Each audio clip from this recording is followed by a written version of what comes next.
Hello, everybody. My name is Karan Parikh and I'm from New Delhi, India. I'm a bachelor student in the subject of economics, and I'm very, very excited to start my journey through the Masters of Music Technology through this very assignment. Just before that, a few lines of introduction about myself. I've been playing guitar for over 5 years, and I've often dabbled in instruments such as drums and keyboards. I'm currently formally training under Mr. Sonam Sherpa. He plays for India's biggest rock band, and I'm privileged enough to learn under him.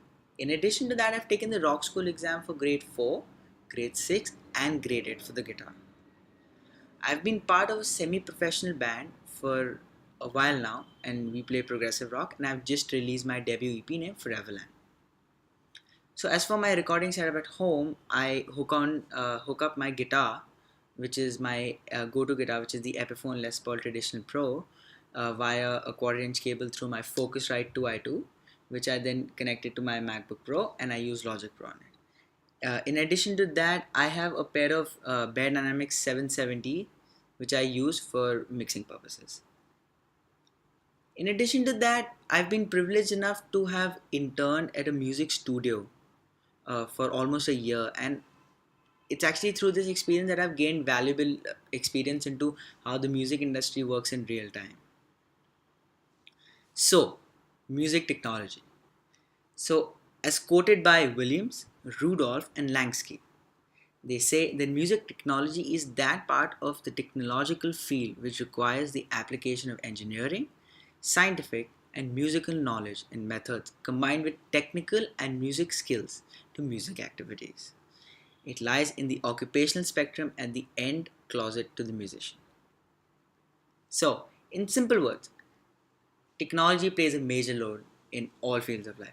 And not only does it enable us to do more things, but it's also become an integral part of our lives, about what we do in our everyday lives. Though it cannot replace creativity, one needs technology to actually enhance that process. And you guessed it right, music is no exception. By using technology, we're able to achieve more things that, you know, nowadays, that what we thought was impossible a few decades ago.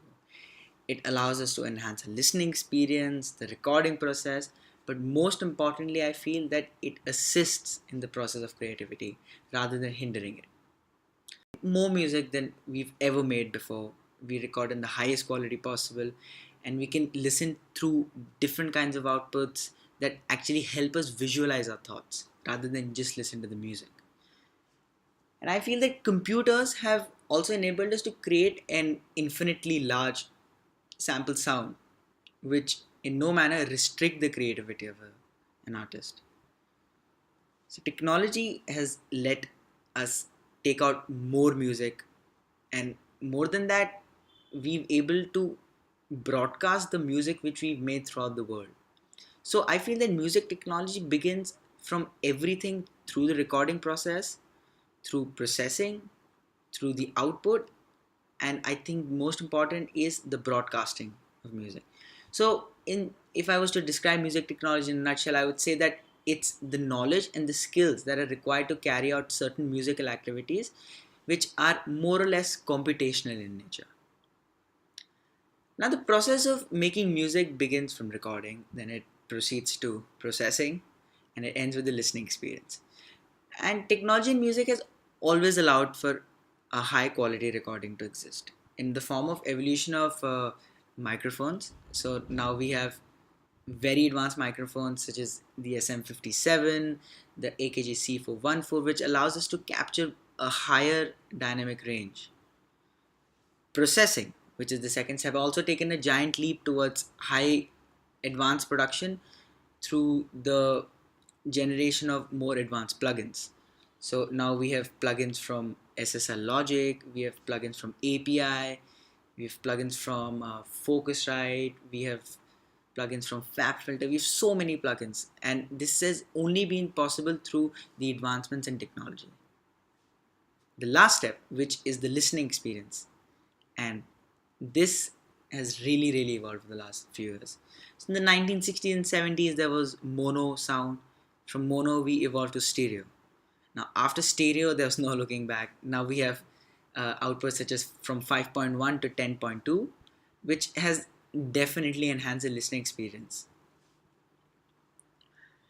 Now, when we look at the genres of music, we can see that how technology has actually impacted the genre of music. So we used to have jazz, funk, and blues in the 1960s and 1970s through the 1980s, and they're still popular to this day. However, with the introduction of distorted amplification, the metal music, the metal rain actually emerged. And nowadays, in the early 2000s, late 90s and 2000s, there's been a great emergence of electronic music. Now, electronic music is electronic dance music, it's trap, it's hip hop, and it's many other genres that we listen to nowadays. And exactly, we listen to electronic music every day, and this wouldn't have been possible without technology being an essential part of music. Technology has even allowed us to make music at home. Like you and I, we make music at home, which has actually opened the gate of success for many, many bedroom producers. Now, technology for me is something that actually aids my writing process, and it helps me to write, to make music, and more than anything, it helps me to create a different kind of a sound. So let's say I'm listening to something, I put some plugins, I mix it with my headphones, and I use some computers and this and that, and it actually helps me to arrive at a sound which I never thought existed. So as I stated before, that it gives us almost an infinitely large number of sound samples which we can actually use to make music, which gives us again an endless possibilities of sounds, and it gives us an endless combinations and an endless number of tracks of music which we can make. So at home, I'm able to create sounds and produce music at home, and I'm able to use filters. I'm able to use all the various plugins, those tens and thousands of plugins that we get from our digital audio workstations. And I think most important is that we're able to make newer sounds, and this would not have been possible without technology. So, in a nutshell, technology is an essential part of the music making process, and now that the vlog is over, I'm extremely excited to begin this 3 week very, very intensive course called Introduction to Music Technology, and I'm very eager to meet all my fellow classmates. So thank you and have a great time. Thanks.